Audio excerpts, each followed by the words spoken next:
Are you allowing someone else's stronghold to keep you bound, to keep you in fear, and to keep you off focus? Let's dive into today's episode right now. Okay, so listen.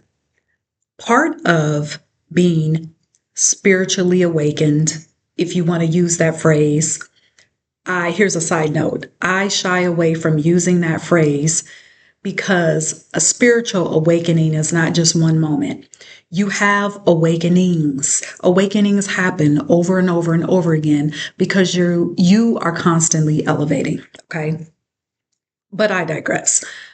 Part of being spiritually awakened, part of allowing your consciousness to be elevated, part of identifying the blind spots of where religious programming is still operating in your life, even after leaving the church.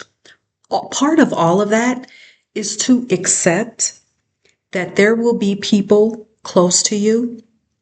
There will be people in your community that will continue to operate from the strongholds of religion. Yes, I said it. Religion is a stronghold, okay?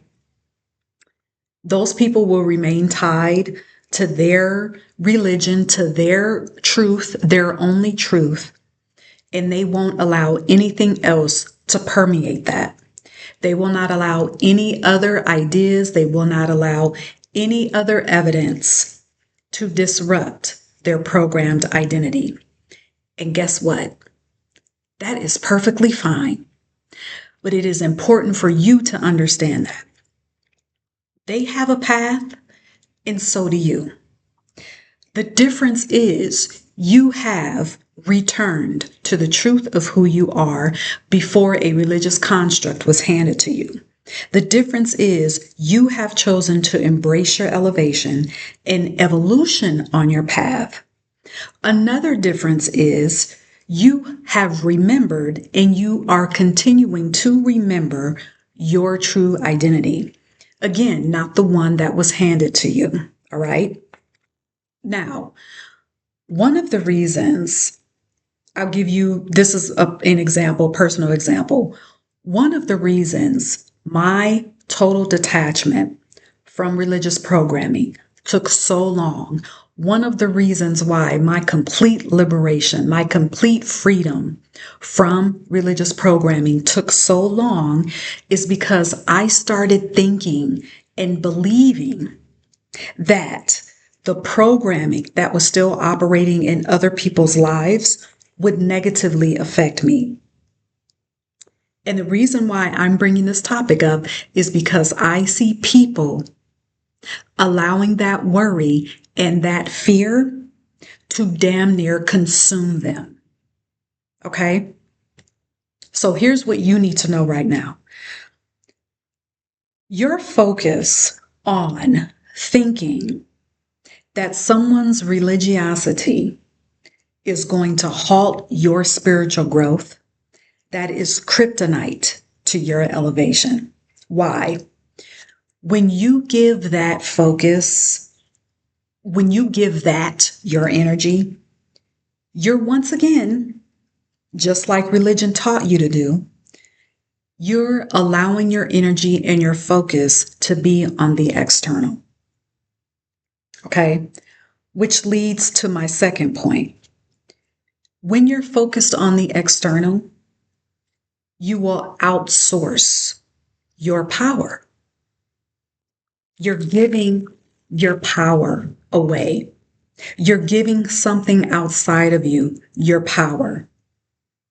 Don't you know that greater is in you than all that is in the world? All right.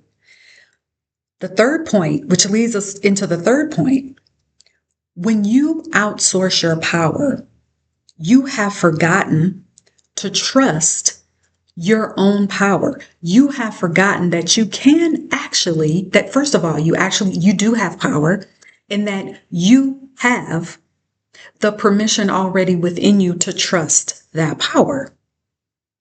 Now, here's what I want you to know.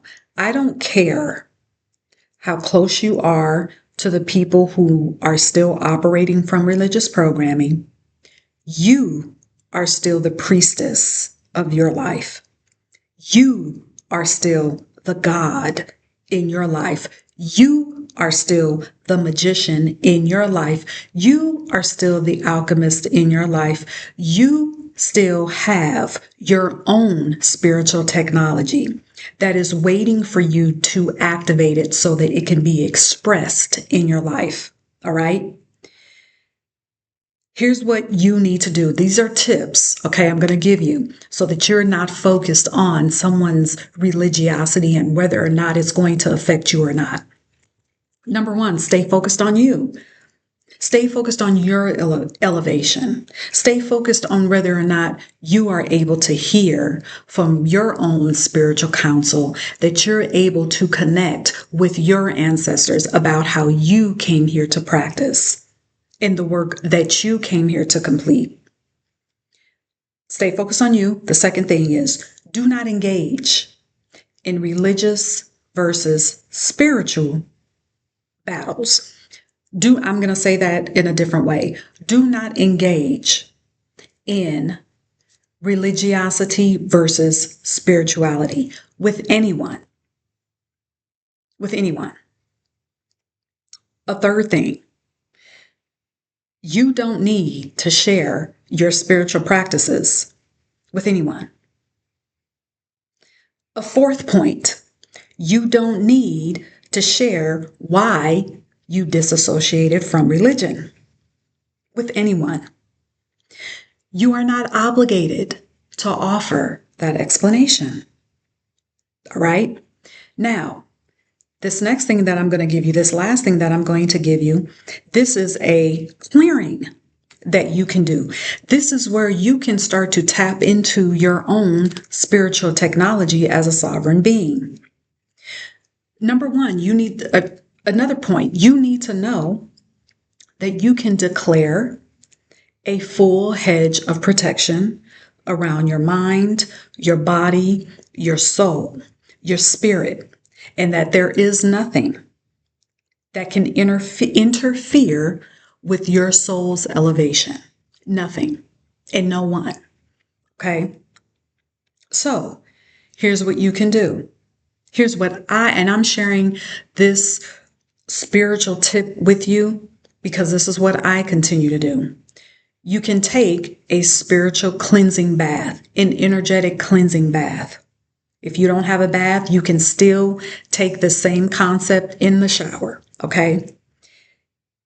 You can use and incorporate the qualities of the aloe leaf, the actual aloe leaf. I'm not talking about the prepped aloe vera gel that you can just go buy. No, I'm talking about going to get an aloe leaf.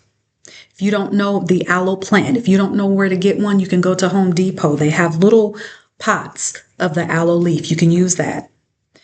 You'll rip off the leaf, wash it, just soap and water, warm water. And you'll cut the leaf, you'll cut the ends off, cut the leaf open, split it open so that the gel, the natural gel on the inside is exposed. Before you get into your bath or your shower, you rub that gel all over your body. Why is that effective? Because the nature of an aloe leaf, it's designed to clear, to cleanse. It has cleansing properties. So that is also another way for you to connect with nature, which people may disagree with me on this, but if you don't know anything else right now about your spiritual technology, you can bet that part of it is in nature. So when you're putting that aloe, when you're spreading that aloe gel on your body, that is another way for you to connect with nature, to reconnect once again. That is a natural part of who you are as a spiritual being. So spread it all over your body. And as you're spreading it, you can say, my energetic field is clear.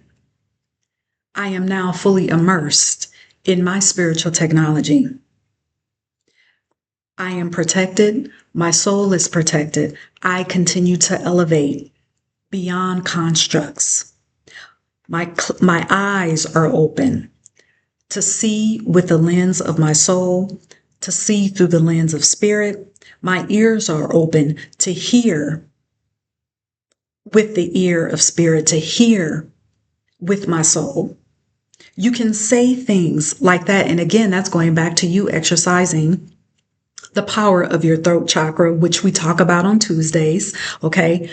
But again, get the aloe vera plant, get the gel, make use of its properties for you to reconnect with nature and for you to really tap into your spiritual technology and for you to know that you can declare that you are protected, that your spiritual path is protected and it is yours. It is personal.